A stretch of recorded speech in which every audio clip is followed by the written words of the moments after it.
নমস্কার, আমি স্বপ্না বন্দ্যোপাধ্যায়। আজ আপনাদের শোনাবো কবি সুভাষ মুখোপাধ্যায়ের কবিতা তুমি তো কাঁদো না।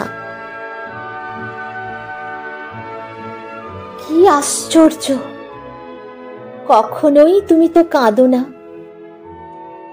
পুঁটুলি পাকিয়ে রেখে গেছো এ বাড়ির আনাচে কানাচে, যে মনোবেদনা, পুড়ে যাচ্ছি আমি তার আঁচে। হে একরকম ভালো, শুনতে পাই না কানে কে কি বলল, কে কেন চাইছে বেশি আরো, থাকতে হয় না সাথে পাঁচে কারো। গলিতে তোমার ছোট্ট এক চিলতে বাগানে লঙ্কা গাছে ফুল ধরেছে সবে, তুমি আসছো কবে? ছেঁড়া সেলাইয়ের সূচে ভাঙা জোড়া দেওয়ার আঠায় তুমি আছো, ছুঁলেই টের পাই।